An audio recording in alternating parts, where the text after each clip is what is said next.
ሰላም ጤና ይስጥልን እጅጉን የተወደዳችሁና የተከበራችሁ የአዲስ ስፖርት ቤተሰቦቻችን እንደምን አላችሁልን? ከእናንተው ከሆነው ከአዲስ ስፖርት የዩቲዩብ ቻናላችን አዳዲስ ስፖርታዊ ጉዳዮችን ልናካፍላችሁ እነሆ ዛሬም በዕለተ አርብ የማለዳ ስፖርት የመረጃ ሰዓታችን በድጋሚ ተገናኘን። ስለምታደምጡን፣ ስለምትከታተሉን ቆይታችሁን በሙሉ ከኛ ጋርም ስለምታደርጉ እጅጉን ከልብ አድርገን ነው የምናመሰግነው። ዛሬ የተወዳጁ የእንግሊዝ ፕሪምየር ሊግ የ2026-27 የውድድር ዘመን ጅማሮን ያደርጋል። የአምናው ሻምፒየን አርሰናል ከታችኛው ከሻምፒየንሺፕ ከመጣው ኮቬንትሪ ሲቲ ጋር የሚያደርገው ጨዋታ ዛሬ ተወዳጁ የእንግሊዝ ፕሪምየር ሊግ ጅማሮን የሚያደርግበት የመጀመሪያው የመክፈቻ ጨዋታ ነው። የዚህን ጨዋታ የውጤት ግምት ልታካፍሉን ትችላላችሁ። ከዛ ውጪ የዘንድሮን የተወዳጁን የእንግሊዝ ፕሪምየር ሊግ ማን ሊያሸንፍ ይችላል? ግምቶቻችሁን ያላችሁን ሀሳብ ኮሜንት ቦክስ ላይ ልታጋሩን ትችላላችሁ። በዝውውር ገበያው ላይ ካደረጉት እንቅስቃሴ፣ ቡድኖቹ በፕሪሲዝን ካሳዩት እንቅስቃሴ እንግዲህ ተመርኩዛችሁ የዘንድሮን የተወዳጁ የእንግሊዝ ፕሪምየር ሊግ የእናንተን ግምት ኮሜንት ቦክስ ላይ ልታጋሩን ትችላላችሁ። ዛሬ ግን ተወዳጁና ተናፋቂው ሊግ የተወዳጁ የእንግሊዝ ፕሪምየር ሊግ ምሽት 4 ሰዓት ላይ በሚደረገው ጨዋታ ጅማሮን ያደርጋል። ከዚህ ጨዋታ ጋር አያይዘን ሰፋ ያሉ ጉዳዮችን እናያሳለን። የዝውውር ጉዳዮችንም ዛሬ በስፋት እያነሳን ነው ቆይታን የምናደርገው። እስከ ፕሮግራማችን ፍጻሜ ድረስ አብራችሁን የምትቆዩ በአክብሮት ጋብዛለሁ። ፉአድ ባህሩ ከመላው የስቱዲዮ ባለሙያዎች ጋር በመሆን የዛሬውን ፕሮግራም እየመራው ቆይታን አደርጋለሁ። ሀሳብና አስተያየት ካላችሁ ኮሜንት ቦክስ ላይ አጋሩን። ቪዲዮአችንን ላይክ እያደረጋችሁን እኛን እያበረታታችሁ እንድትጀምሩትም በአክብሮት ጋብዛችኋለሁ። ከመሸጋገሪያ በኋላ በድጋሚ ተመልሰን እንገናኛለን። አብረን እንቆይ።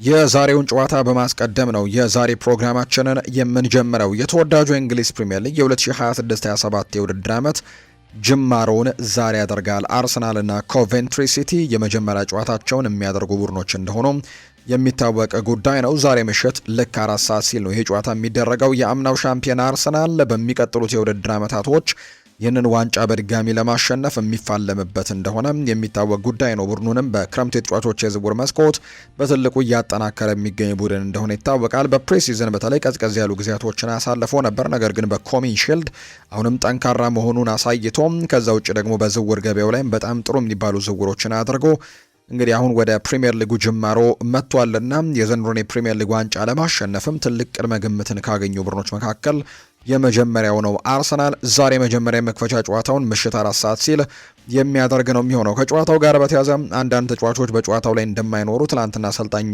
ሚኬል አርቴታ ሀሳባቸውን ሰጥተዋል። ያው የዊሊያም ሳሊባና የጁሊየን ቲምበር ጉዳይ ቀደም ብሎም የተገለጸ ጉዳይ ነው። ነገር ግን የብሩኖ ጊማሬሽ ጉዳት ደግሞ አዲሱ ዜና ሆኗል። ያው መጠነኛ ጉዳት እንዳለበትና በተለይ በሲቲው ጨዋታ ላይ የተወሰነ መጠነኛ ጉዳት ገጥሞት እንደነበር ነው ይፋ ያደረገው አሰልጣኝ ሚኬል አርቴታ። በዛሬው ጨዋታ ላይ የመሰለፍና አለመሰለፉን ጉዳይ ከልምምድ በኋላ እንመለከተዋለን ሲልም ጭምር ነው የተናገረው። በኋላ ላይ በስፋት እናነሳዋለን የአሰልጣኝ ሚኬል አርቴታን አስተያየት። የዊሊያም ሳሊባና የጁሪየን ቲምበርግን አለመኖር ቀደም ብሎም የተረጋገጠ ጉዳይ ነው። የዛሬውን ጨዋታ የማሸነፍ ቅድመ ግምትን አርሰናል በትልቁ ያገኘበት ጨዋታ ነው። እንደውም በሰፊ የጎል ልዩነት ላይ ያሸነፍ ይችላል የሚሉ ግምቶችን በርካቶች እየገመቱ ይገኛሉ። አርሰናል ዛሬ መክፈቻ ጨዋታውን በሜዳው ኤምሬትስ ስቴዲየም ነው የሚያደርገው። 60704 ደጋፊዎችን በሚይዘው ጨዋታ ይደረጋል ተብሎ ይታሰባል። እነዚህ ሁለት ቡድኖች ለመጨረሻ ጊዜ የተገናኙት የዛሬ 12 ዓመት ገደማ ነው። 2014 ላይ በኤፍኤ ካፕ መርሃ ግብር የተደረገ ጨዋታ ነበር። ያኔ አርሰናል 4-0 በሆነ ውጤት ነበር ኮቬንትሪ ሲቲን ማሸነፍ የቻለው። ከዛ ውጪ ያለፉትን 3 የእርስ በርስ የእነዚህ ሁለት ቡድኖች ግንኙነትን ከተመለከተን በሶስቱም አርሰናል ነው ጨዋታውን ማሸነፍ የቻለው። በሶስቱ ጨዋታዎች ደግሞ 11 ጎሎች ሲያስቆጠር አርሰናል 1 ጎል ብቻ ነበር የተቆጠረበትና ዛሬ ግን እንግዲህ በፕሪሚየር ሊጉ የፍራንክ ጄምስ ላምፓርድ ቡድን ኮቬንትሪ ሲቲ ጥሩ ተፎካካሪ ይሆናል ተብሎ እንደሚጠበቅ ነው የመረጃ ምንጮች የሚያሳዩት። ነገር ግን አርሰናል ካለበት አቋም አንጻር ግን የዛሬውን ጨዋታ ለማሸነፍ በጣም በትልቁ ቅድመ ግምትን ያገኘ ቡድን ሆኗል። ከመቼውም በላይ ድልን ተረብያለሁ ብለዋል አሰልጣኝ ሚኬል አርቴታ። ከጨዋታው በፊት በነበረው ፕሬስ ኮንፈረንስ ላይ ነው ይህንን ሀሳብ የሰጠው። የአርሰናሉ አሰልጣኝ ሚኬል አርቴታ የውድድር ዘመኑ ጅማሮ ጨዋታዎችን እስኪያሸንፉ መጓጓታቸውን ነው የተናገሩት። አመቱን ለመጀመር በጣም ጓጉቻ ያለው ያሉት ሚኬል አርቴታ ከምንጊዜውም በላይ ድሎችን ተርቤያለሁ ሲሉ ጭምር እንዲሁ ይናገራሉ። አክለውም የውድድር አመቱን በደጋፊያችን ፊት እስክንጀምርና ድል እስክናሳካ ድረስም በጣም ቸኩያለሁ ሲሉ ጭምር ነው ሀሳባቸውን እያጋሩ የሚገኙት። ሌላኛው ፍራንክ ጄምስ ላምፓርድ የኮቬንትሪ አሰልጣኝ ደግሞ ከአርሰናል ጋር ስላለው ጨዋታ ሲናገር ያለምንም ፍርሃት ጨዋታውን እንደሚፋለሙን የተናገሩት ምን ደረጃ ላይ እንዳለንና በጨዋታው እንዴት ያለ ፍርሃት ትልቅ ነገር ማቅረብ እንደምንችል ለሁሉም ሰው ማሳየት ፈልጋለሁ ሲል ፍራንክ ጄምስ ላምፓርድ ይናገራል። አርሰናልን እናከብራለን ያሉት ፍራንክ ጄምስ ላምፓርድ ይሄ ማለት ግን በጨዋታው ላይ ኃይለኛ እንሆንም ማለት አይደለም ሲሉ የተናገሩት ፍራንክ ጄምስ ላምፓርድ ይቀጥሉና በዚህ የውድድር ዘመን አንዳች ነገር ማሳካት እንፈልጋለን ሲልም ነው እንደ የተናገረው። ከሊድስ ዩናይትድ እና ከሰንደርላንድም በጣም ብዙ ትምህርቶችን ወስጃለሁ ሲልም ጭምር ፍራንክ ጄምስ ላምፓርድ ተናግሯል። ባለፉት ጊዜያቶች በተለይ አዲስ አዳጊ ቡድኖች በጣም ተቸግረው መልሰው ሲመለሱ እናስታውስ ነበር። ባለፈው የውድድር ዓመት ግን ሊድስ ዩናይትድ እና ሰንደርላንድ በፕሪሚየር ሊጉ ጥሩ ተፎካካሪ ሆነው መቆየት መቻላቸው ይታወሳልና እነሱን አርአያ እናደርጋለን ወይም ከነሱ በጣም ብዙ ትምህርቶችን እንወስዳለን ብለዋል ፍራንክ ጄምስ ላምፓርድ ሲናገር። የቀድሞ የቼልሲ አማካይ ስፍራ ኮከብ ፍራንክ ጄምስ ላምፓርድ ኮቬንትሪ ሲቲን በአሰልጣኝነት እየመራ ከ25 ዓመታት በኋላ ነው ይህንን ቡድን ወደ ፕሪሚየር ሊግ እንዲያድግ ያደረገው። ክለቡ እንግዲህ ዛሬ አዲሱን የውድድር ዘመን በፕሪሚየር ሊጉ እንግዲህ ጨዋታውን ያደርጋል ከሻምፒዮኑ አርሰናል ጋር ነው ከሜዳው ውጪ ጨዋታውን የሚያደርገው ኮቬንትሪ። በዚህ ሂደትም እንደ ሰንደርላንድና ሊድስ ዩናይትድ ካሉ ክለቦችም የቅርብ ዓመታት ተሞክሮ ጥሎ ልምድን መቅሰሙን ነው ፍራንክ ጄምስ ላምፓርድ የሚናገረው። ሁለቱ ክለቦች ከ2023/24 የውድድር ዓመት በኋላ ከሻምፒዮንሺፕ አዲስ አዳጊ ሆነው ዳግም ከሊጉ ከመሰናበት የተረፉ ቡድኖች መካከል ናቸው ብለዋል። ላምፓርድ እነዚህን ቡድኖች የተለመደ ይመስል የነበረውን ባህል በተወሰነ መልኩ መቀየራቸውን በማንሳት ከቡድኖቹ የሚወስዷቸውን ትምህርቶችም እንዳሉ ነው የተናገረው። ታሪክ እንደሚያስረዳው በአዲስ አዳጊና በነባር ቡድኖች መካከል የደረጃ ልዩነቶች ያሉ የሚለው ላምፓርድ ይህንን ክፍተት ለመቅረፍና ሚዛኑን ለመጠበቅም በዝውውር መስኮቱ ላይ በንቃት ተሳትፈናል ብለዋል። ለዚህም ደግሞ አዲስ አዳጊው ኮቬንትሪ በፕሪሚየር ሊጉ ጠንካራ ተፎካካሪ ለመሆንም 120 ሚሊዮን ዩሮ ወጪ በማድረግም 7 አዳዲስ ተጫዋቾችን አስፈርመዋል። አሁንም ቡድኑን ለማጠናከር በተለያዩ የሜዳ ክፍሎች ላይ ተጨማሪ ዝውውሮች ያስፈልጉናል ይላል ላምፓርድ ሲናገር። ኮቬንትሪ ወደ ፕሪሚየር ሊጉ መመለስም ትርጉሙ ብዙ መሆኑን የተናገረው ይህ የቀድሞ ኮከብ ኮቬንትሪ ከ25 ዓመታት በኋላ ወደ ፕሪሚየር ሊግ በተመለሰበት የታሪክ አጋጣሚ የቡድኑ አሰልጣኝ መሆኔ ልዩ ታሪክም ይሆናል ሲልም ጭምር ነው የተናገረው። የተወዳጁ የእንግሊዝ ፕሪሚየር ሊግ የመክፈቻ ጨዋታ ዛሬ ምሽት 4 ሰዓት ሲል አርሰናል ከኮቬንትሪ ሲቲ በሚያደርጉት ጨዋታ ጅማሮን ያደርጋል። በሌሎች ሊጎችም ዛሬ ጨዋታዎች ይደረጋሉ። ከነዚህ መካከል በፍሬንች ሊግ 1 ዛሬ የሚደረግ ሌላ አንድ መርሃ ግብር አለ። ኦሎምፒክ ደ ማርሴይ ከስትራስቡርግ ጋር የሚያደርጉት ጨዋታ ይጠበቃል። የጨዋታ ምሽት 3 ሰዓት ከ45 ሲል የሚደረግ መርሃ ግብር ነው። ከዛ ውጪም በስፓኒሽ ላሊጋ ሪያል ቤቲስ እና ሪያል ሶሳይዳድ ምሽት 4 ሰዓት ላይ ጨዋታቸውን ያደርጋሉ። በሳዑዲ ፕሮ ሊግ ዛሬ የክሪስቲያኖ ሮናልዶ ክለብ የሆነው አልናሰር ከአል ሪያድ ጋር ምሽት 1 ሰዓት ላይ ጨዋታውን ያደርጋል። በዛሬው ጨዋታ ላይ ምናልባት ክሪስቲያኖ ሮናልዶ ወደ ሜዳ ሊመለስ እንደሚችል ይፋ ተደርጓል። በመጀመሪያው ሳምንት የሳዑዲ ፕሮ ሊግ ጨዋታና ከዛ ውጪ በኪንግስ ካፕ መርሃ ግብር ደግሞ በሁለቱ ጨዋታዎች ላይ ተሳትፎን አላደረገም። አዲስ አሰልጣኝ የቀጠሩት አልናስሮች ዛሬ ጨዋታቸውን ሲያደርጉ ግን የኮከባቸውን ክሪስቲያኖ ሮናልዶን ግልጋሎት ሊያገኙ እንደሚችሉ ነው ይፋ የተደረገው። ክለቦችን የተመለከቱ ስፖርታዊ ጉዳዮችን እናንሳ። ማንቸስተር ዩናይትድን የተመለከተ መረጃን እናስቀድም። ማንቸስተር ዩናይትድ አሌሃንድሮ ባልዴን ተመልክቷል ተብሏል። በማንቸስተር ዩናይትድ ቤት አሁን በዝውውር መስኮቱ ላይ በተለይ ጠንከር ያሉ እንቅስቃሴዎች እንደሚደረጉ በርካቶች እየጠበቁ ነው። በተለይ ማንቸስተር ዩናይትድ የኋላ መስመሩን ለማጠናከር በተለይ የግራ ፉልባኩን ለማጠናከር የተለያዩ አማራጮችን እየተመለከተ ነው። የማይልስ ሉዊስ ስኬሊ ጉዳይ፣ የሉዊስ ሆል ጉዳይ የመሳካት እድሉ በጣም ጠባብ መሆኑ ይታወቃልና ሌሎች አማራጮችንም መመልከት እንዳለባቸው ዩናይትዶች ይሰማቸዋል። በዚህ ምክንያትም ወደ ባርሴሎናው አሌሃንድሮ ባልዴ ዝውውርም ፊታቸውን ሊያዞሩ እንደሚችሉ የሚጠቁሙ መረጃዎችን ነው እየሰማን የምንገኘው። ዩናይትድ ባለፉት ጥቂት ቀናት ውስጥ የተጫዋቹን ወኪል ሆርግ ሜንዴዝን ጭምር ስለ ዝውውሩ ሁኔታ ጥያቄዎችን እንዳቀረቡለትና እንዳነጋገሩት ነው ይፋ የተደረገው። ይሁን እንጂ ስፔናዊው ተጫዋች አሌሃንድሮ ባልዴ ግን በባርሴሎና ደስተኛ መሆኑ ይነገራል። ባርሴሎናስ ሊሸጠው እንግዲህ ካልወሰነ በስተቀር ክለቡን ለመልቀቅ እንደማያስብ ነው ፋብሪዚዮ ሮማኖ የተናገረው። ወይም ደግሞ እሱ ገፍቶ ለመውጣት አይሞክርም። ነገር ግን ክለቡ ለመሸጥ ግን ዝግጁ ከሆነ እሱም ለመውጣት ዝግጁ ሊሆን የሚችልበት እድሉ እንዳለ ግን ይፋ ተደርጓልና ዩናይትዶች ይህንን ተጫዋች ስለማስፈረም ግን እንቅስቃሴዎችን እያደረጉ ነው። በተለይ ለማንቸስተር ዩናይትድ በጣም ቅርብ የሚባል የመረጃ ምንጭና ከቅርብ ምንጮችም መረጃ እንደሚያገኝ የሚታወቅ አንድ ሰው ስለ አሌሃንድሮ ባልዴ የዝውውር ጉዳይ ላይ አንድ መረጃን አጋርቷል። የባልዴ ጉዳይ የወጣው ዜና ሙሉ ለሙሉ ውሸት ነው ብሎ ማንሳት አይቻልም፣ ትክክለኛ ነገሮችም አሉት ሲልም ነው ይሄ መረጃ ምንጭ የሚናገረው። ስለዚህ ዩናይትድ ከዚህ ተጫዋች ጋር መነሳቱና እንቅስቃሴዎችን አድርጓል ተብሎ መነሳቱ ትክክለኛ መረጃ ነው፣ እውነት ነው ሲልም ይናገራል። ነገር ግን እስካሁን ግን ትልቅ የሚባል እንቅስቃሴን ግን አድርገዋል ብሎ ማሰብ ግን አይቻልም ብሏል። የዩናይትድ ስካውቶች እንደሚወዱት በተለያዩ አጋጣሚዎች ይነሳል። ስሙ ለመጀመሪያ ጊዜም ከዳቪድ ራውም ጋርም ባለፈው ሰኔ ወር ተነስቶልኝ ነበር ብሏል። አሁን ላይ ግን ያለው ሁኔታ በግራ መስመር ተከላካይ ቦታ ላይ ያሉት አማራጮች በሙሉ መገምገም ላይ ብቻ ነው ዩናይትድ ትኩረት እያደረገ የሚገኘው። ለዚህም ነው ብዙ ስሞችን እየሰማን የምንገኘው ሲልም ይኸው የመረጃ ምንጭ ስለ አሌሃንድሮ ባልዴና ስለ ዩናይትድ የግራ ፉልባክ ምርጫዎቹ በተመለከተ ሀሳቡን እያጋራ እንደሚገኝ የተገለጸው።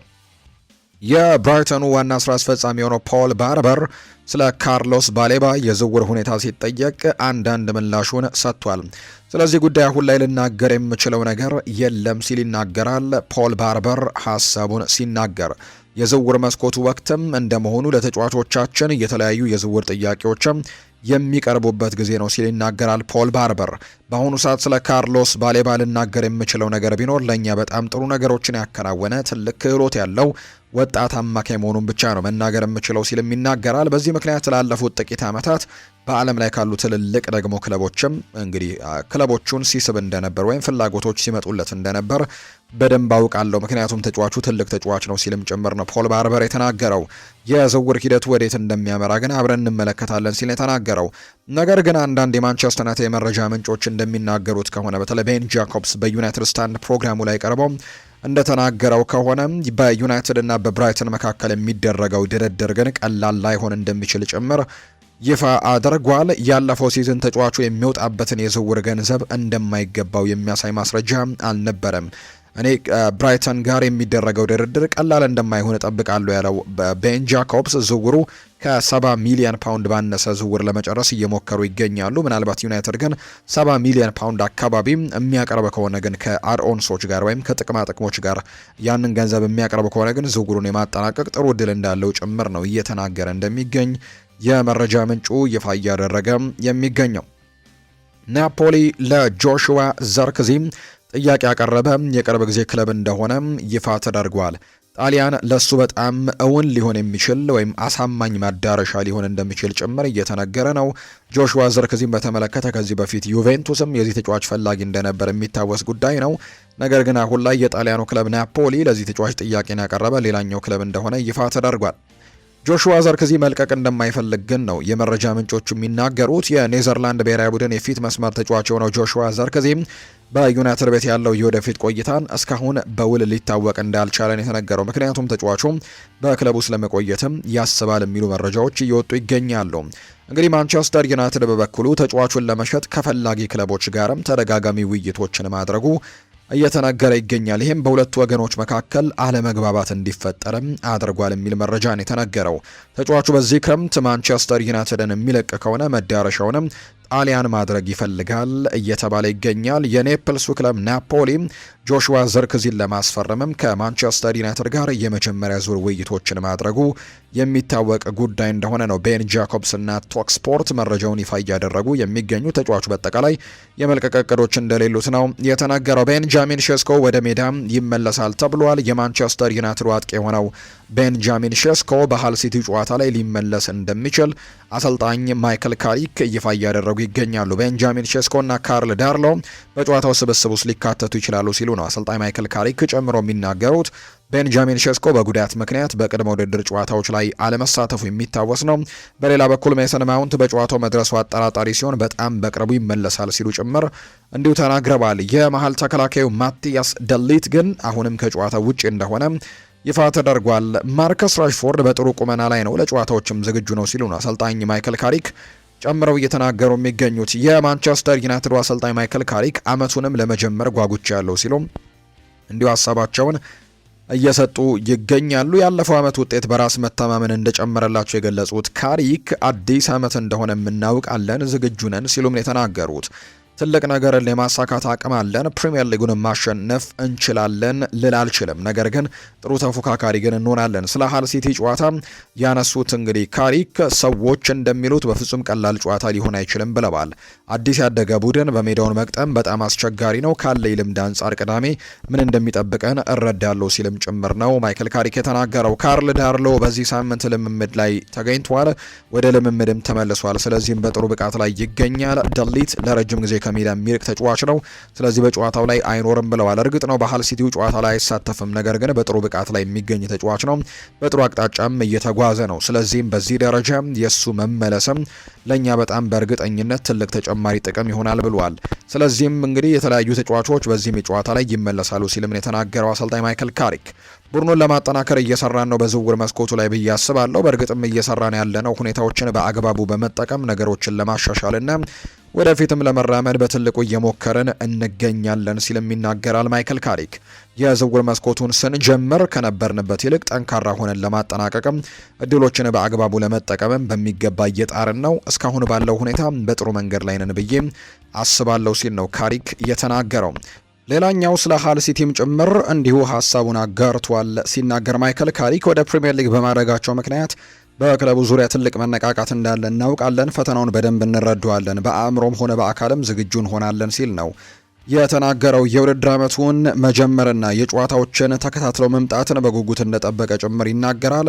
ለውድድር ዓመቱ ቀላል የሚባል መክፈቻ ጨዋታ በጭራሽ የለም። ለሁለቱም ወገኖች ወይም ለሁለቱም ቡድኖችም አስቸጋሪ ጨዋታ ነው። ከአዲስ አዳጊ ቡድን ጋር ከሜዳ ውጭ የሚደረግ ጨዋታ በጣም አስቸጋሪ እንደሚሆንም ማውቃለሁ ሲል የተናገረው። ቀደም ሲል ተሞክሮ ስለነበረኝ እንግዲህ ምን እንደሚፈጠር በደንብ እናያለን ሲልም ጭምር ይናገራል። ለማሸነፍ ማድረግ የምንችለውን ነገር በሙሉ እናደርጋለን ብሏል። በጭራሽ አንችልም ብዬ መናገር አልችልም፣ ነገር ግን እኔ ምንም ነገር ብናገር ወሳኙ ጉዳይ ደግሞ ስራችን ነው። ማከናወን የምንችለው ነገር አለ፣ እናም ማሳካት እንችላለን ብለን የምናምነው ነገርም አለ ብሏል። ባለፈው የውድድር ዘመን ያስመዘገብነው ጥሩ የውጤት ጉዞ ትልቅ መተማመን ይሰጠናል ብዬ አስባለሁ። ነገር ግን አዲስ የውድድር ዘመኑን መሆንም ማወቅ አለብን ሲልም ይናገራል። ራሽፈርድ በጣም ጥሩ ደረጃ ላይ እንደሚገኝ ነው አሰልጣኙ የተናገረው። በጨዋታው ላይም ሊኖር እንደሚችል ጭምር ተናግሯል። ፊት መስመር ላይ ግብ አስቆጣሪ ሆኖ መጫወት ይችላል። ቀደም ሲልም ያንን አድርጎታል። የግድ ደግሞ የሚመርጠው ያ ቦታ ነው ባልልም፣ ነገር ግን እዛ ቦታ ላይም ብቃቱ እንዳለው እናውቃለን። በሁሉም የአጥቂ መስመሮች ላይ እንግዲህ ያንን የመለዋወጥ እድልም የሚሰጡን አጥቂዎች ያሉን፣ ስለዚህ በዚህም በሚገባ መጠቀም እንችላለን ሲል የተናገረው። ሜሰን ማውንት ድንቅ ተጫዋች ነው፣ በጣም ቶፕ ክላስ ተጫዋች ነው። ይህንን በቅድመ ውድድር ዝግጅታችን በደንብ አሳይቶናል። ከምርጥ ተጫዋቾቻችን አንዱ እንደነበረ ምንም ጥያቄ የለውም። እኔም በጣም ድንቅ ሆኖ አግኝቼዋለሁ። እስካሁን ያየሁት ነገርም ከሱ የምጠብቀውን ነገር ነው። ትንሽ መጠነኛ ጉዳት ነው ያለበት፣ ምንም አሳሳቢ ነገር የለም። 1 ሳምንት ወይም ደግሞ 10 ቀን ሊሆን ይችላል። ምንም ከባድ ነገር አይደለም ሲልም ጭምር ይናገራል። ሙሉ ብቃቱ ላይ መሆን የጨዋታ ሪትሙን መመለስና ጤናማ ሆኖ መቀጠልም ይፈልጋል። እሱን ለመርዳት የተቻለንን ሁሉ እያደረግን ነው ብሏል። ስብስባችንን በአግባቡ መጠቀም አለብን። በውድድር ዘመኑ ወቅትም ጉዳቶች ሊያጋጥሙ ይችላሉ። በቂ ጥልቀት ያለውና በጣም ጥሩ ቡድን ለማሰለፍም የሚያስችል ጠንካራ ስብስብም ሊኖረን ይገባል ሲልም ጭምር ነው ሜሰን ማውንትን በተመለከተ አሰልጣኝ ማይክል ካሪክ ሀሳቡን የሰጠው። የሊቨርፑል ጉዳዮችን ደግሞ ወደ እናንተ እናደርስ ውድ ቤተሰቦቻችን። አሌክሲ ማካሊስተር በማንቸስተር ሲቲ በጥብቅ እየተፈለገ እንደሆነ ይፋ ተደርጓል። ነገር ግን ሊቨርፑሎች በመጨረሻም ሰዓት ላይ ሊያጡት እንደማይፈልጉ የመረጃ ምንጩ ቤን ጃኮብስ ይፋ እያደረገ እንደሚገኝ ነው ዘገባው እየጠቆመ የሚገኘው። ማካሊስተር በማንቸስተር ሲቲም በጥብቅ እየተፈለገ ነው። ነገር ግን አሁን ላይ ሊቨርፑሎች ተጫዋቹን የመልቀቅ ምንም አይነት እቅድ የላቸውም። በተለይ አሁን ላይ ከርቲስ ጆንስን በአማካይ ስፍራ ላይ ማጣታቸውን ተከትሎ ይህንን ተጫዋች መልቀቅ የአማካይ ስፍራውን ይበልጥ ማዳከም አድርገው ነው የሚቆጥሩትና በዚህ ምክንያት ምንም አይነት የመልቀቅ ፍላጎት እንደሌላቸው ነው የመረጃ ምንጩ እየተናገረም የሚገኘው። በዚህ ምክንያትም ይህንን ተጫዋች የመልቀቅ እድል የላቸውም ሊቨርፑሎች አንድ ተጫዋችን ለማስፈረም ትላንትና ይፋዊ ጥያቄዎችን እንዳቀረቡ የመረጃ ምንጮች ይፋ አድርገዋል። ያኩቡ ሚንቴን ነው ለማስፈረም ጥያቄ አቅርበው የነበረው። የመርሲሳይዱ ክለብ ሊቨርፑል ለብራይተኑ ተጫዋች ያኩቡ ሚንቴ ያቀረቡት የዝውውር ጥያቄ ውድቅ እንደተደረገባቸው ዘ አትሌቲክ የተባለ የመረጃ ምንጭ ይፋ አድርጓል። ብራይተን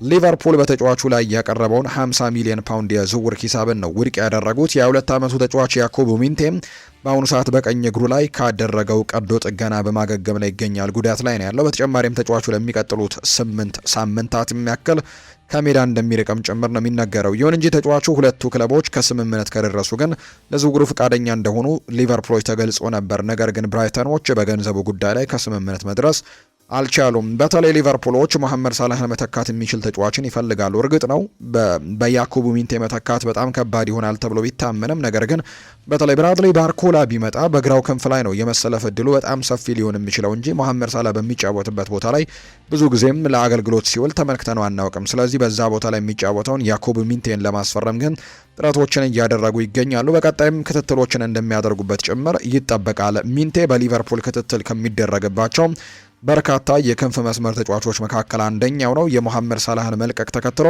የክንፍ አማራጮች ላይ አጥብቀው እየሰሩ ነው። አሁን ሊቨርፑሎች በሚቀጥሉት ጥቂት ቀናቶችን በዝውውር ገበያው ላይ ትልቅ እንቅስቃሴዎችን እንደሚያደርጉ ነው በርካቶች የሚገምቱት። ሊቨርፑል በዚህ የክረምት የዝውውር መስኮት የክንፍ ተጫዋች ያኩቡ ሚንቴን ለማስፈረምም ከብራይተን ጋር ንግግር አድርጓል። ብራድሊ ባርኮላን ለማስፈረም ክለቦች በዝውውር ዋጋው ላይ በመወያየት ላይ የሚገኙ ሲሆን ሊቨርፑልም ከሱ ጋር ንግግሩን ቀጥሏል። ነገር ግን ክለቡ ባለፈው ሳምንት ካቀረቡት አማራጮች አንዱ የሆነውን የፓሪስ ሰን ዠርሜኑን ኢብራሂማ ኤምባዬን ጨምሮ ሁለት አጥቂዎችንም ማግኘትን ይመርጣል የሚል መረጃ ነው ሉዊስ ስቲል እያጋራ እንደሚገኝ ይፋ የተደረገው።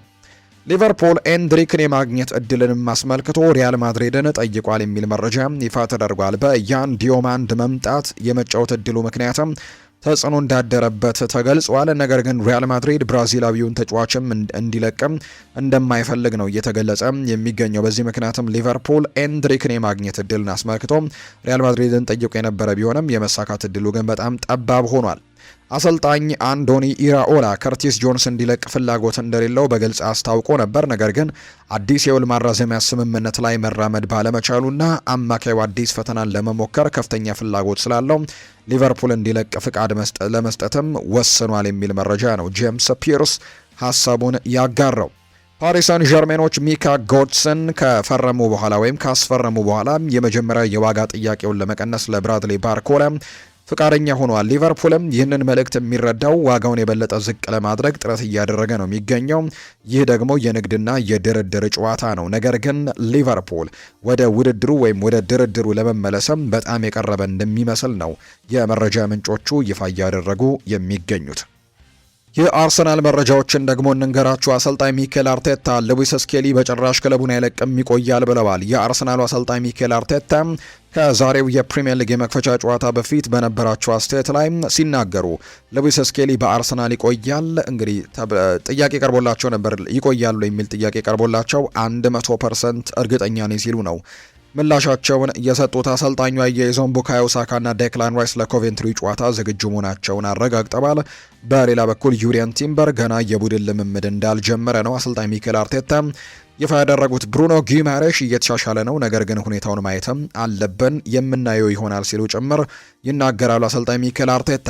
ስለ ኤዝሬል ኮንሳ ዝውውርም ጥያቄ ቀርቦላቸው ነበር። ከሳሊባ የረጅም ጊዜ ጉዳት በኋላ በመከላከል ቦታ ላይ ችግር አጋጥሞናል። ተጨማሪ ተከላካዮች ያስፈልጉናል። እናም ደግሞ ይህንን ቦታ ለማሻሻልም እየሞከርን ነው። አንድ ነገር ተስፋ አደርጋለሁ ወይም ይፋ ለማድረግም ዝግጁ ስንሆን እናሳውቃችኋለን ሲልም ነው አርቴታ የተናገረው። በጣም ከባድ ሁኔታ ቢሆንም እውነታውን መቀበል ግን አለብን። ሁላችንም ሁሉንም ነገር መጀመሪያም መጨረሻም እንዳለው እናውቃለንና ከዚህ ክለብ ተጫዋቾች እንደሚለቁ ማወቅ አለብን። ስለዚህም ብናዝን እንኳን ይህንን እውነታ ግን መቀበል አለብን። ስለዚህ ተጫዋቾች እንግዲህ ይመጣሉ፣ መሄዳቸውም አይቀርም፣ መጀመሪያም መጨረሻም አለው ሁሉ ነገር ሲል አሰልጣኝ ሚኬል አርቴታ ሀሳቡን እየሰጠ እንደሚገኝ ነው የመረጃ ምንጮቹ ይፋ እያደረጉ የሚገኙት። ሌላኛው የሚነሳው ጉዳይ ለ2025-26 የውድድር ዘመን በተለይ በ2025-26 የውድድር ዘመን ጅማሮ ላይ አመቱ ሙሉ እንግዲህ የሚኬል አርቴታ ተጽዕኖ በጣም ከፍተኛ እንደነበር የሚያሳዩ መረጃዎች ናቸው በትልቁ እየወጡ እንደሚገኝ ዘገባዎች እየጠቆሙ የሚገኙት። በተለይ በአርሰናል ውስጥ ሙሉ በሙሉ ማለት ይቻላል የሚኬል አርቴታ ተጽዕኖ በጣም ተጠናክሮ የነበረበት ጊዜ ነው። ተጫዋቾች የእሱን ድርድር የለሽ መርሆችን መቀበል ነበረባቸው። አለበለዚያም ደግሞ ከቡድኑ ስብስብም ውጪ መሆናቸው አይቀሬ እንደሆነ በተደጋጋሚ ጊዜ ይነገር ነበር። እዚያም የግለሰብ ስሜት ወይም ትብኢት የሚታይበት ቦታ አልነበረም። የአርቴታ ቃል እንደ ሕግ ነበር ያን የሚቆጠረው። በ2020 የኤፍኤ ካፕ ዋንጫን ካሸነፉ በኋላ የክለቡ የስራ መደብም ከዋና አሰልጣኝነት ወደ ዋና ስራ አስኪያጅነት ከፍ አድርገውት ነበር። ይህ ደግሞ የስራ መጠሪያ ለውጥ ብቻ አልነበረም። የስፖርት ሳይንስ፣ የትንታኔ ክፍሎችንና ሌሎች ቁልፍ የክለቡን ክፍሎችም በቀጥታ በሚኬል አርቴታ ተጠሪ እንዲሆኑ የተደረገበት ጊዜ ነበር። ሰራተኞቹ ግንኙነቶቻቸውን ለሱ ነው የሚያቀርቡት፣ እሱን ያዳምጣሉ፣ ጥያቄዎችንም ይጠይቃል። ከዚያም ደግሞ የመጨረሻውን ውሳኔ ደግሞ እሱ ነው የሚሰጠው። ከሱ እይታ ጋር የሚሄድ ማንኛውም ነገር ይቀጥላል። የተጫዋቾች የስራ ጫናን በተመለከተ የሚሰጡ ምክሮች እንኳን በባለሙያዎች የመጨረሻ ውሳኔ አይሆኑም ነበር። አርቴታ ራሱ ቡድኑን በሳምንት ምን ያክል ጊዜ እና ምን ያክል ጥንካሬ ማሰልጠን እንዳለበት ራሱ ነበር የሚወስነው። የሱ ተጽዕኖና እስከ ኤምሬትስ ስቴዲየም ማስፋፊያ እቅድም ድረስ የዘለቀ ነበር። የግንባታ ባለሙያ ስለሆነ ብቻ ሳይሆን በክለብ ውስጥም በማንኛውም አስፈላጊ ጉዳይ ላይ የሱ አስተያየት በጣም ወሳኝ ተደርጎ ነበር የሚቆጠረውና በጣም አስተዋጽኦቹ በጣም በጉልህ ያደጉበት ጊዜ እንደነበር በርካቶች ያነሳሉ። በአርሰናል ውስጥ ሁሉም ሂደት በመጨረሻም ወደ አርቴታ ነበር የሚያመራው። ሌላው አነጋጋሪ ጉዳይ የመረጃ ቁጥጥር ነው። አርቴታ የተጫዋቾችን የጉዳት ሁኔታን ሆን ብሎ ይደብቅ እንደነበርም ጭምር ነው አንዳንድ የመረጃ ምንጮች የሚናገሩት። አንድ ተጫዋች ለመጫወት ብቁ ቢሆን እንኳን በጋዜጣዊ መግለጫው ላይ አጠራጣሪ ነው የሚል አይነት ምላሽን ነበር የሚሰጠው። የአንዳንድ የሚወዳቸው ምላሾችም እንደነበሩ በርካቶች ይናገራሉ። በፕሬስ ኮንፈረንስ ላይ ብዙ ጊዜ ሚኬል አርቴታ ከጉዳት ጋር በተያያዘ ጥያቄ ሲቀርብለትና ምናልባት ተጫዋቾቹ ከጉዳት እንኳን አገግመው በቀጣዮቹ ጨዋታ እንደሚሰለፉ እንኳን ቢያውቅ እሱ ግን እናየዋለን ወይ ደግሞ ስልጠናው እስኪጠናቀቅ መጠበቅ አለብን የሚል አይነት ምላሾችን በተደጋጋሚ እንደሚሰጥ ነው የሚናገረውና ስለ ተጫዋቾች አካላዊ ሁኔታ ትንሽ መረጃን መስጠት እንኳን ለተቃራኒ አሰልጣኞች ለጨዋታው ዝግጅት ጥቅም ይሰጣል ብሎ ያምን እንደነበር ነው የተናገረው። የክለቡ ሰራተኞችም ስለ ጉዳት የሚወጡ መረጃዎችን እንዳያወጡ ጥብቅ መመሪያ የሚሰጣቸው እንደነበር ጭምር ነው በአርሰናል ውስጥ ቅርብ የሆኑ የመረጃ ምንጮች የሚናገሩትና አርቴታ እዚህ ቡድን ውስጥ በጣም ትልቅ ተጽዕኖችን እንዳደረገ አሁንም ቢሆን በትልቅ ደረጃ ይሄ ቡድን ፉክክሮችን እንዲያደርግና ዋንጫዎችን ማሸነፍ እንዲጀምር በጣም ትልቁ አስተዋጽኦ የአርቴታ እንደሆነ ጭምር ነው በርካቶች እያነሱ የሚገኙት። ከዛሬው ጨዋታ ጋር ግን አያይዘው አሁንም ሁሉ ነገር ከዜሮ ይጀምራል ብለዋል። ሻምፒየን መሆንን መቆየታችንን በድጋሚ ማረጋገጥ ይኖርብናል። እኔ ግን ከመከተል ይልቅ መሪ ሆነን ሌሎች እኛን እንዲያሳድዱ መርጣለሁ ሲልም ጭምር የተናገረው አርቴታ ይቀጥልና አርሰናል በገቢ በውጤትና በክለቡ ዋጋ እጅጉን ያድጓል። ስለዚህም አዲስ ተጫዋቾችን ለመግዛት መጀመሪያ ተጫዋቾችን መሸጥ የግድ አይደለም። ክለቡ አሁንም በጣም ትልቅ የገንዘብ አቅም እንዳለው ምንም ጥያቄ የለውም ሲል ነው አርቴታ የሚናገረው። አርሰናል ጥሩ ወይም መጥፎ ሻጭ ነው ማለት አይቻልም። ተጫዋቾች ለመሸጥ በተለያዩ ነገሮች እንግዲህ ይታያል። የተጫዋቾች ደረጃ፣ ኮንትራቱና መልቀቅ የሚፈልግ መሆኑ በጣም ወሳኝ ናቸው። አንዳንዴም ክለቡ ለመሸጥ ቢፈልግም ተጫዋቹ መቆየት ሊፈልግ ይችላል። ስለዚህ ደግሞ ተጫዋችን መሸጥ ቀላል ነገር አይደለም ሲልም ጭምር ነው አሰልጣኝ ሚኬል አርቴታ እንዲሁ ጨምሮ ሀሳቡን እየተናገረ የሚገኘው። ሌላኛው አርቴታ ያነሳው ሀሳብ ጨዋታን የበለጠ ተቆጣጥረን በብዙ ጎሎችን ማሸነፍ እንፈልጋለን። ይህንን ደግሞ ለማድረግ በሁሉም ነገር መሻሻል አለብን። ባለፈው የውድድር ዓመት በጉዳት ምክንያት ብዙ ተጫዋቾችን አተን ነበር። በዚህ ዓመት ግን ቡድናችን ሙሉ ሆኖ ከተገኘ በተጋጣሚዎች ላይ የበለጠ ጫናን ፈጥረን በብዙ ጎሎችም ማሸነፍ እንችላለን ሲል ነው አርቴታ የሚናገረው። ሌላኛው ካርል ጄንኪንሰን ነው ስለ ማይልስ ሉዊስ ስኬሊ ሀሳቡን የተናገረው። ማይልስ ሉዊስ ስኬሊ ከእድሜው በላይ በጣም የበሰለና በጣም ደፋር ተጫዋች ነው ሲል ያሞካሸዋል። ባለፈው የውድድር ወቅትም ትንሽ ተቸግሮ ነበር፣ ነገር ግን ተመልሶ ጥሩ አቋሙን አሳይቷል።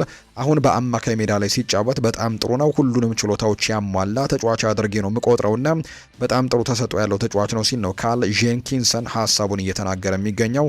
ከማይልስ ሉዊስ ስኬሊ ጋር በተያያዘ ነው ይህንን ሀሳብ እየሰጠ እንደሚገኝ የመረጃ ምንጮች ይፋ ያደረጉትና በቀጣይ ለዚህ ቡድንም ትልቅ አገልግሎቶችን መስጠት የሚችል አይነት ተጫዋች አድርጌ እቆጥረዋለሁ። በዚህ ቡድን ውስጥም 100% መቆየት ያለበት ተጫዋች ነው ሲልም ጭምር ነው ካርል ጄንኪንሰን ስለዚህ ተጫዋችም ሀሳቡን እየሰጠ እንደሚገኝ የመረጃ ምንጮቹ ይፋ እያደረጉ እንደሚገኝ ዘገባው የጠቆመው።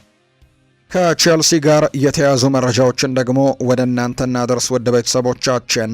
ሊያም ቶሚ ይናገራል። የዘ አትሌቲኩ ጸሐፊ ቼልሲ የፔድሮ ኔቶን ዋጋም ወደ 100 ሚሊዮን ገደማ ያስቀምጠዋል ሲል ነው ሊያም ቶሚ የሚናገረው። ይህም ደግሞ ከወልቨርሃምፕተን ወንደረርስ በ51.4 ሚሊዮን ፓውንድ በገዙበት ዋጋ 2 እጥፍ ያክል ነው ሲልም ጭምር ይናገራል።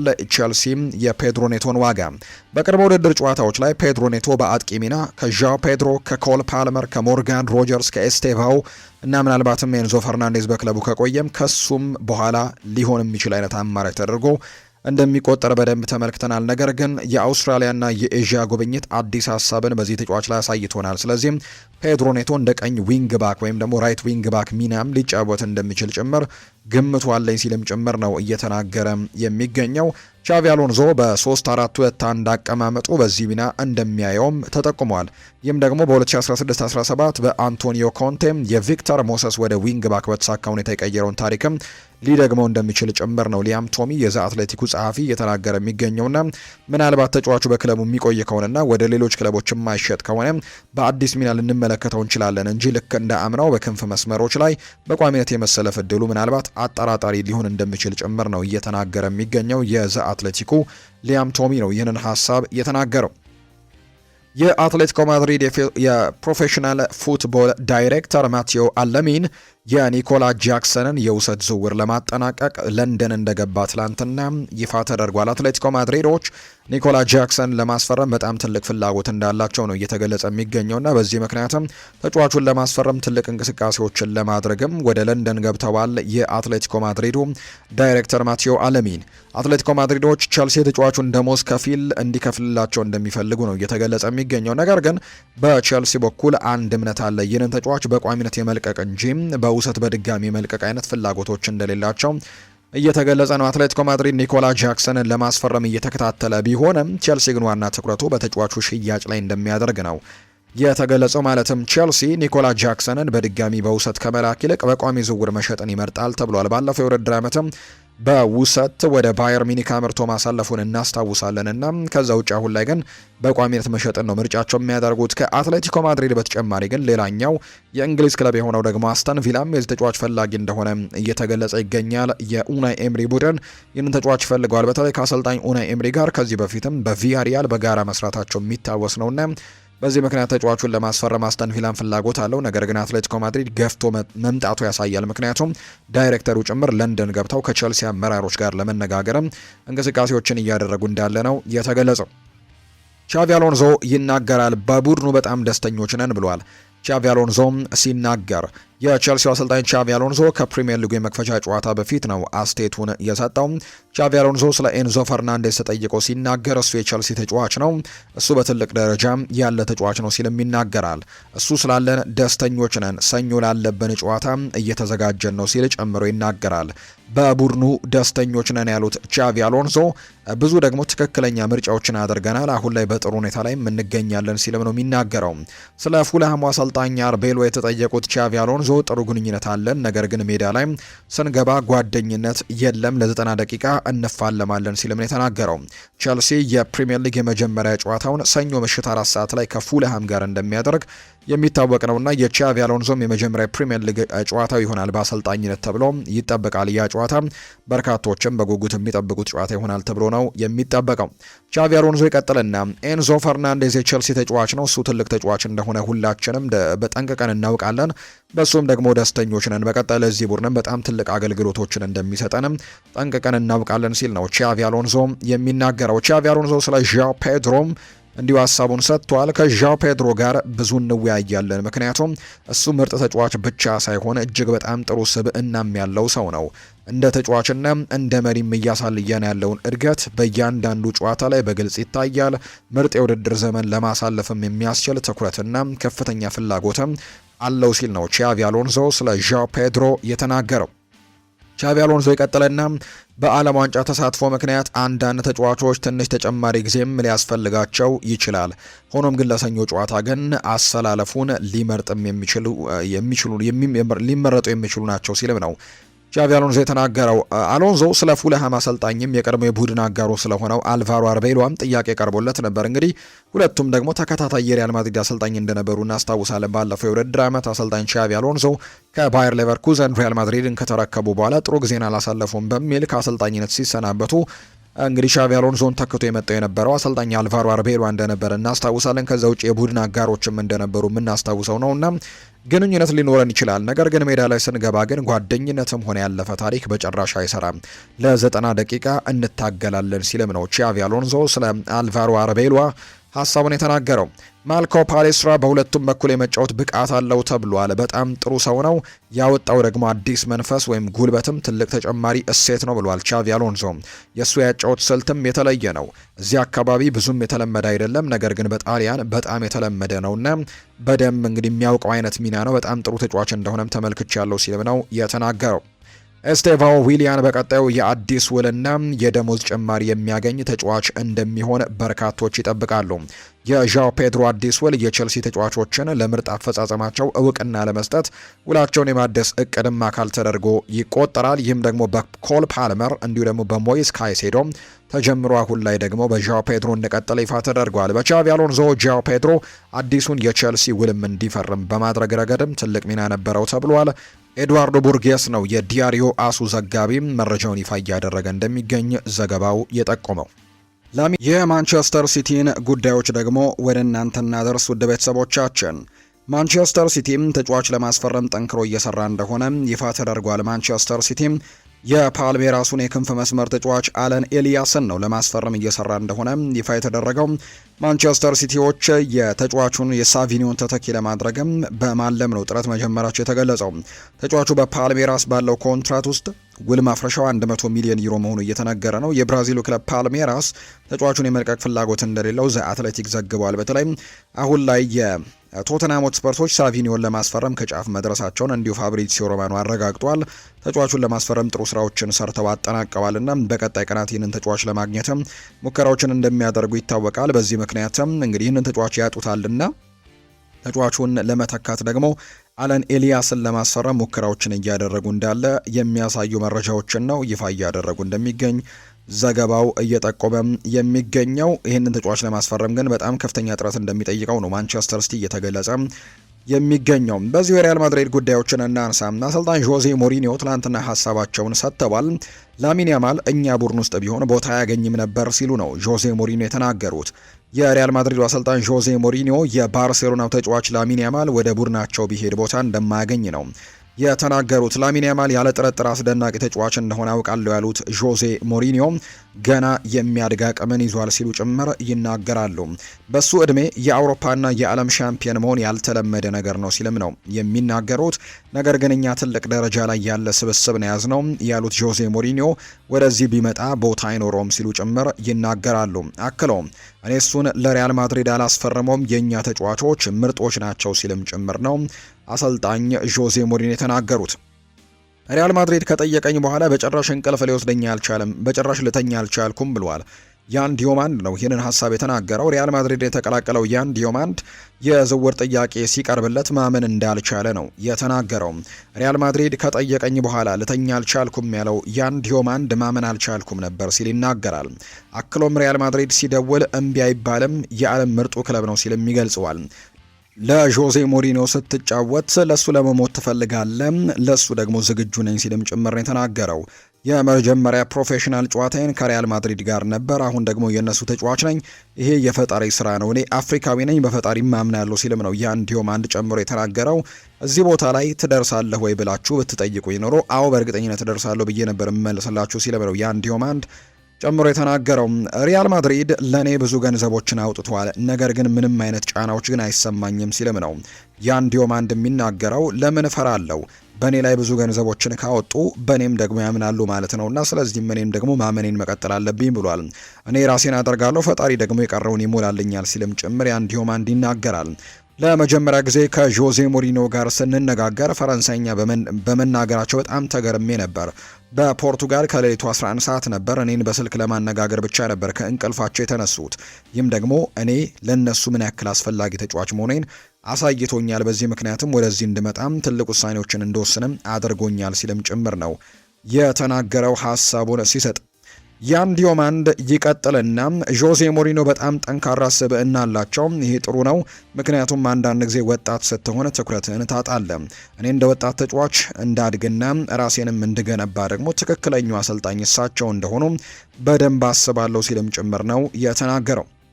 ሌላኛው ትናንትና ለኢብራሂማ ኮናቴ ይፋዊ ትውውቅ ተደርጎለታል በሪያል ማድሪድ። ኢብራሂማ ኮናቴ ሲናገር ይሄ ክለብ ለእኔ በጣም ልዩ ነው ሲል ይናገራል። በልጅነቴ መጀመሪያ የነበረኝ የሪያል ማድሪድ ማሊያ ነው፣ አሁንም ቢሆን ታላቅ ወንድሜ ነበር በስጦታ መልክ የሰጠኝ ሲል ይናገራል። ኢብራሂማ ኮናቴ የሪያል ማድሪድ የቻምፒየንስ ሊግ ዋንጫዎችን ሲመለከትም እንዲሁ ሀሳቡን ሰጥቷል። ትንሽ ስሜታዊ ያደርገኛል፣ በተለይ በ2022 በፓሪስ የተካሄደው፣ ምክንያቱም በዚህ የፍጻሜ ጨዋታ ላይ በሊቨርፑል ተጫውቼ ነበር ሲል ኢብራሂማ ኮናቴም እንዲሁ ይናገራል። ሌላኛው አዲሱ ፈራሚ በርናርዶ ሲልቫ ሲናገር ስለ ኬሊያን ምባፔ ነው ሀሳቡን ያነሳው። በሞናኮ ለ2 ዓመታት አብረን ተጫውተናል። በወቅቱ እርሱ በጣም ወጣት ነበር፣ 17 ወይም 18 ዓመቱ ነበር። እኔም በጣም ወጣት ነበርኩኝ። በጣም ጠንካራ የሆነ ቁርኝትም ነበረን። አሁን ደግሞ ከሱ ጋር እንደገና በመሆኔና ያንን ደግሞ ቁርጠኝነት እንደገና በመገንባት በመሞከሬ በጣም ደስተኛ ነኝ ብሏል። ኬሊያንን የተለየ አይነት ተጫዋች ነው። ጨዋታዎችን ሊያሸንፍልም፣ ብዙ ግቦችን ሊያስቆጥርና በየጨዋታው ደግሞ በርካታ እድሎችን ሊፈጥር ይችላል። ያንን ቁርጠኝነት እንደገና ለመገንባትና ቁርኝቱንም ለመፍጠር በጋራ ለሪያል ማድሪድ ደስታን ለማምጣትም ጠንክረን እንሰራለን ሲል በርናርዶ ሲልቫ ጨምሮ እየተናገረ ይገኛል። በሜዳው መበላሸት ምክንያት የመጫወቻ ስፍራውን ቀይሯል። ፓሪስ ሰን ዠርሜን የፈረንሳዩ ሻምፒዮን ፓሪስ ሰን ዠርሜን በከፍተኛ የሙቀት መጠን ምክንያት ሜዳው መጎዳቱን ተከትሎ ጨዋታውን በፓርክ ደ ፕሪንስ ማድረግ እንደማይችል ነው ቢቢሲ የዘገበው። ታሪካዊው የፓርክ ደ ፕሪንስ ስቴዲየም በሰሞኑ ከፍተኛ የሙቀት መጠን ምክንያት በከፍተኛ ሁኔታ መጎዳቱን ተከትሎ የተጫዋቾቹን ደህንነት ለመጠበቅ ሲባል ጨዋታውን ወደ ሌላ ስፍራ እንደሚያዘዋውረው ነው የሊጉ አስተዳዳሪ አካል ያስታወቀው። ከሰሞኑ ፓሪስን ጨምሮ የተወሰኑ የፈረንሳይ አካባቢዎች ከፍተኛ የተባለ 41 ዲግሪ ሴንቲግሬድ የተመዘገበ ከፍተኛ የሙቀት መጠን እያስተናገዱ ይገኛሉና ፓሪስ ሰን ዠርሜን ሬንስን በሚገጥምበት የሊጉ የመጀመሪያ ሳምንት መርሃ ግብረ እንግዲህ ብሪታኒ ላይ እንደሚካሄድ ነው መረጃዎች እየወጡ የሚገኙትና በከፍተኛ ሙቀት ምክንያት ከሜዳው እንደተፈናቀለ ነው እየተገለጸ የሚገኘው። ፓሪስ ሰን ዠርሜን ሮናልዲኒዮ ጎቾ ለጣሊያን ክለብ ፈርሟል። የቀድሞ የብራዚል ብሔራዊ ቡድን ተጫዋች የሆነው ሮናልዲኒዮ ጫማ ከሰቀለ 11 ዓመታት በኋላ ወደ እግር ኳስ ተመልሷል። ሮናልዲኒዮ ጎቾ በጣሊያን 3ኛ ዲቪዚየን በሚሳተፈው ራቬና እግር ኳስ ክለብ ነው የፈረመው። በትላንትናው ዕለት ወደ ጣሊያን ያመራው ሮናልዲኒዮ ከክለቡ ባለቤቶች ውስጥም አንዱ እንደሆነ ተነግሯል። ከክለቡን በባለቤትነት ከሚያስተዳድሩ ሰዎች አንደኛው ነው ድርሻ ያለው። ሮናልዲኒዮም በክለቡ አዲስ ፈራሚ ሆኖ ትላንትና የተዋወቀ ሲሆን 6000 አካባቢ ደጋፊዎችም ተገኝተዋል።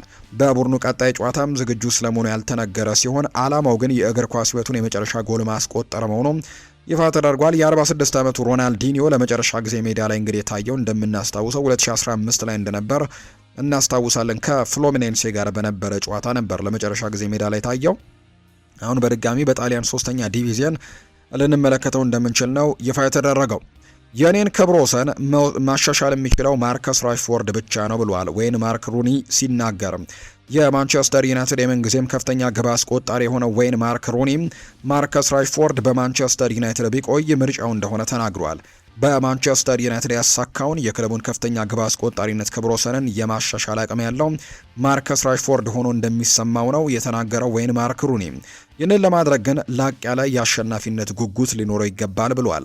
ማርከስ ራሽፎርድ ከ18 ወራት የአስተን ቪላና የባርሴሎና የጋራ የውሰት ቆይታ በኋላ ባሳለፍነው ሳምንት ነበር በኤሲ ሚላን 4-2 በተሸነፉበት የቅድመ ውድድር ዘመን የወዳጅነት ጨዋታ ላይ ለመጀመሪያው ጊዜ የማንቸስተር ዩናይትድ ማሊያ ለብሶ በድጋሚ መጫወት እንደቻለ የተመለከትነው። ራሽፎርድ ከውሰት በፊትም የነበረው የማንቸስተር ዩናይትድ ቆይታው በ426 ጨዋታዎች ላይ ተሰልፎ 138 ግቦችን ከመረብ ጋር አሳርፏል። ከክለቡ የምንጊዜም ከፍተኛ ግብ አስቆጣሪ ላይ ለመድረስም 115 አካባቢ ግቦች ይቀሩታል። የግቡ ርቀት ይህንን በሆነበትና የተጫዋቹ የወደፊት ቆይታ ባልታየበት ወይም ባልተወሰነበት ሁኔታ ወይን ሩኒ ይህንን አስተያየት መስጠቱ ነው አነጋጋሪ የሆነው። ራሽፎርድ በክለቡ መቆየት ከፈለገ ግን ራሱን በሚገባ ማሻሻል እንደሚገባው ነው ወይን ማርክ ሩኒ ጨምሮ የሚናገረው። ማርከስ ራሽፎርድ በአስተን ቪላ ቆይታው በ17 ጨዋታዎች ላይ ተሰልፎ 4 ግቦችን በማስቆጠር 5 ደግሞ ለግብ የሚሆኑ ኳሶችን አመቻችቶ ማቀበሉ ይታወሳል። በአንጻሩ በባርሴሎና በ25 ግቦች ላይ ቀጥተኛ ተሳትፎን ማድረጉን እናስታውሳለን። የራሽፎርድ ክህሎትና ችሎታን ያደነቀው ሩኒ በሜዳ ውስጥ ከኳስ ውጭ ያለው ስነ ምግባር ሊያሻሽል እንደሚገባው ነው አጽንኦት የሰጠው። ከችሎታው ባሻገር ለአዳዲስ ስኬቶችና ለማንቸስተር ዩናይትድ ለመጫወትም ያለውን ጉጉት ጥያቄ ውስጥ በመክተት ራሽፎርድ ጠንክሮ መስራትና ከደጋፊዎች ጋርም ያለውን ግንኙነት ማሻሻል ይገባዋል ሲል ነው መልእክቱን ያስተላለፈው። ከክለቡ ጋር የሚኖረው የወደፊት ቆይታ ይህ እንግዲህ ያለየው ማርከስ ራሽፎርድ በአዲሱ የውድድር ዓመት የመጀመሪያ ሳምንት የእንግሊዝ ፕሪምየር ሊግ ማንቸስተር ዩናይትድ ከሃል ሲቲ ጋር በሚኖረው ጨዋታ በስብስብ ውስጥ ይካተታል ተብሎ እንደሚጠበቅ ነው አሰልጣኝ ማይክል ካሪክ በይፋ የተናገሩት። በተለያዩ ሚናዎችም ለመጠቀም ጭምር ዝግጁ እንደሆኑ ነው እየተናገሩ የሚገኙትና በቀጣይ ይህንን ተጫዋችም በትልቁ እንደሚጠቀሙበት የመረጃ ምንጩም ይፋ አድርጓል።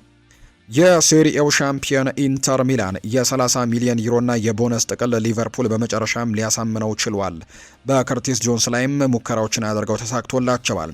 ይህ የ25 ዓመት ተጫዋች በክረምቱ የዝውውር መስኮት ሙሉ በሙሉ በኢንተር ሚላን የትኩረት ፍላጎት ውስጥ የሚቆየ ቢሆንም ቀደም ሲል የቀረቡለትን ጥያቄዎች ግን ከሊቨርፑል የግምገማ ጋርም ደግሞ በተያያዘ አለመመጣጠን አለመቻሉ ሲታይ ነበር። በአንፊልድ ያለው የውል ስምምነት ወደ መጨረሻው 1 ዓመት በመግባቱ ሊቨርፑሎች የዝውውር መስኮቱ ከመዘጋቱ በፊት አዲሱ ለማራዘም ወይም ተጫዋቹን ሽጠው ገንዘብ መሰብሰብ እንዳለባቸው ጫና ፈጥሮባቸው ነበር። ኢንተር ሚላን አሁን ላይ ያንን አቋም እንደገና ፈትሾ ዝውውሩን የራሱ አድርጓል። የዝውውር ዜና ዘጋቢው ኒኮላ ሺር እንደተናገረው ከሆነ ኢንተር ሚላኖች ለከርቲስ ጆንስ ለ30 ሚሊዮን ዩሮና ተጨማሪ ቦነሶችን ያካተተ ጥያቄን አቅርበው ነው ይህንን ስምምነት ለማጠናቀቅ የቀረቡት። የጣሊያን ክለብ እንቅስቃሴ ክሮአቲያውን ዳቪድ ፍራቴሴን ከሳንሴሮ ለመልቀቅ ከተቃረበ በኋላ ሌላ ትልቅ መነቃቃትን ያገኘበት ዝውውር ተደርጎ ይቆጠራል። ስካይ ስፖርት እንደዘገበው ላትሲዮ ፍራቴሴን በውሰት ለማስፈረምና በሁኔታዎች ላይ ተመስርቶ አስገዳጅ ሊሆን የሚችል የቋሚ ግዢ መብትን ያካተተ ስምምነት መርሆች ላይ እንዲሁ ደርሷል። ይህ ተጫዋች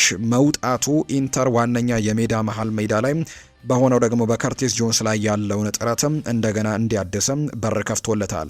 ስካይ ስፖርት በተጨማሪም በሊቨርፑልና በኢንተር መካከል በክረምቱ ወቅትም ሙሉ የዋጋ ልዩነት እንደነበር ያረጋገጠ ሲሆን ነገር ግን የከርቲስ ጆንስ ውል 1 ዓመት ብቻ መቅረቱ በድርድሩ ላይ ተጽዕኖ ሊያሳድርበት ይችላል ተብሏል። ሊቨርፑል አሁን ላይ እውነተኛ ውሳኔን የማሳለፍ ግዴታ አለበት።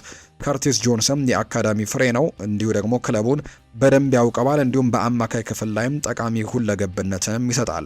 እሱን በአንጻራዊነት ሁኔታ በአነስተኛ ክፍያ መሸጥ በተለይም አንዶኒ ኢራኦላ በሚበዛ ጨዋታዎች የተወጠረ የውድድር ዘመንን ለማሳለፍ ተጨማሪ አማራጮች በሚያስፈልገው በዚህ ሰዓት ጥያቄ ውስጥ ሊገባ ይችላል ተብሏል። ነገር ግን ውል ማራዘሚያ ወደ ሙሉ የመጨረሻ ወራት እንዲገባ መፍቀድ ግልጽ የሆነ የፋይናንስ ስጋትን ያስከትልባቸው ነበር። ነገር ግን አሁን ላይ ሁሉም ነገር ወደ ጣሊያኑ ክለብ ዝውውሩ መጠናቀቁን የሚያሳዩ መረጃዎች ናቸው የወጡት። ፍራቴሲ መልቀቁን ተከትሎም በተለይ በክሪስቲያን ኪቩ የመሃል ሜዳ ክፍል ላይ ክፍተቶች ነበሩ።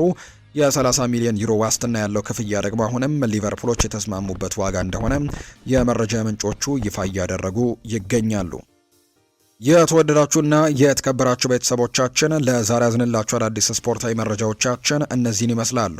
ለዛሬ ያዝንላችሁ ፕሮግራም ይህንን ይመስል ነበር። ቆይታችሁን ከኛ ጋር ስላደረጋችሁ እኛንም ስታደምጡን ስለነበራችሁ እጅግ ከልብ አድርገን እናመሰግናለን። ፉአድ ባህሩ የዛሬውን ፕሮግራም እየመራው ከእናንተ ጋር ቆይታን አድርጌያለሁ።